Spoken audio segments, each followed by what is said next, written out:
Hey everybody, welcome back to this week's weekly market update, week of January 16th, 2017. Now, this week what we're doing is we're looking at the difference between houses and condos, and we're seeing how January 2017 is starting out quite a bit differently than it did this time a year ago. So that and more coming up right next.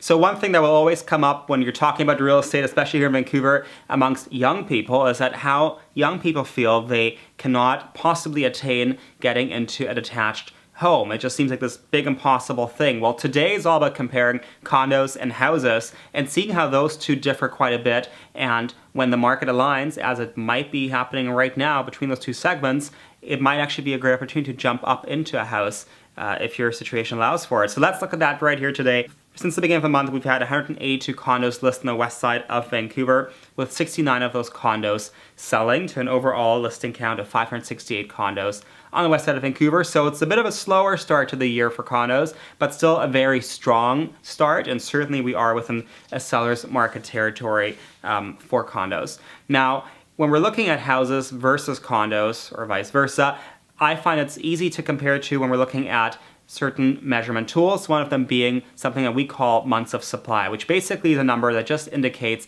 how long it would take us to sell out of that product category completely if we didn't list any more of those properties. We just start selling everything we have, but we don't put anything further on the market.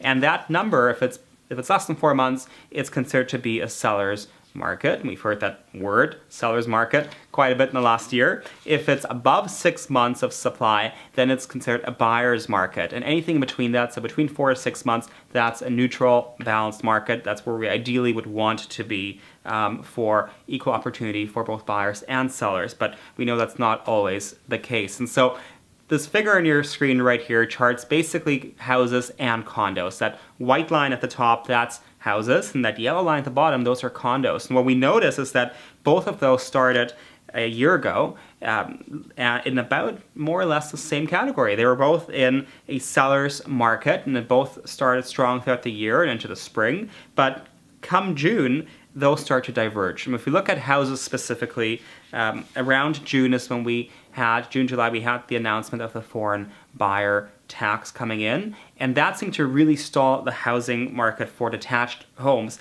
and they shot up right to a very high of 9.7 months supply in the fall of last year. Since then they've come down, but we can see that houses right now are still well within buyer's market territory. Right now we're at 6.6 months supply, and we are waiting for those final numbers for January, and we'll see where that goes, but it seems like things are balancing off right now.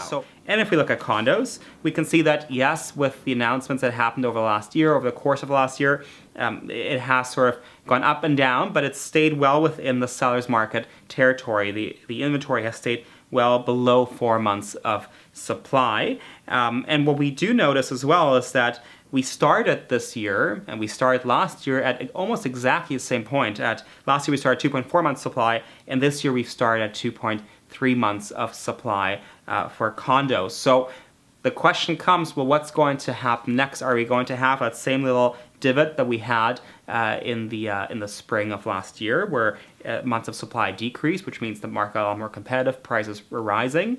Is that going to happen again, since we're at the same starting point, or will this year be a lot more neutral? And time will only tell, but here's what we do know, is that when condos are very, very strong and houses are considerably weak, it's a great opportunity for those who are trying to move from a condo into a house to act on that endeavor. So if you have any questions about the difference between houses and condos, or what 2017 might have in store for you in regards to real estate, I'd be happy to sit down with you and offer any assistance that I can. You can reach me by calling or texting the number right below. And of course, if you like these videos, please make sure you do like this Facebook page, and we'll see you here this time again next week. Until then, take care. Bye-bye.